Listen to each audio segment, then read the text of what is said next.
Assistant choreographer పై Johnny master అత్యాచారం కేసులో కీలక పరిణామం చోటు చేసుకుంది.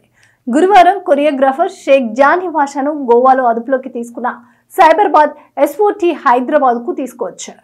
శుక్రవారం ఉదయం ఆయనకు వైద్య పరీక్షలు నిర్వహించి అనంతరం ఉప్పరిపల్లిలోని ఫోక్సో కోర్టులో హాజరుపరిచారు. గతంలో అసిస్టెంట్ కొరియోగ్రాఫర్ గా తన వద్ద పనిచేసిన 21 ఏళ్ల యువతిపై లైంగిక దాడికి పాల్పడినట్లుగా జానీ మాస్టర్ ఆరోపణలు ఎదుర్కొంటున్నారు.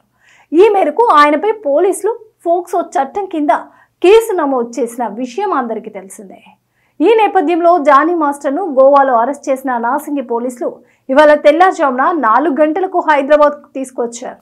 నగరంలోని రహస్య ప్రదేశంలో అతన్ని విచారించారు. అనంతరం ఉప్పరపల్లి కాగా జానీ మాస్టర్కు కోర్టు 14 రోజుల పాటు జ్యుడిషియల్ రిమాండ్ విధించింది. అంటే అక్టోబర్ 3 వరకు జానీ మాస్టర్ రిమాండ్లో ఉంటాడు. ఈ మేరకు ఆయన్ను పోలీసులు చెల్లపల్లి జైలుకు తరలించారు. అదేవిధంగా జానీ మాస్టర్ను విచారించేందుకు నాసింగి పోలీసులు కస్టడీ పిటిషన్ వేయబోతున్నట్లుగా తెలుస్తుంది. కాగా శుక్రవారం నాసింగి పోలీసులు కోర్టులో హాజరుపరిచిన సందర్భంలో కోర్టు ఆవరణంలో జానీ మాస్టర్ మీడియాతో మాట్లాడారు. కావాలనే కుట్రపూరితంగా తనను ఇరికించారని ఆవేదన చెందారు. తను నిజాయితీగా బయటకు వస్తానని ధీమా వ్యక్తం చేశారు.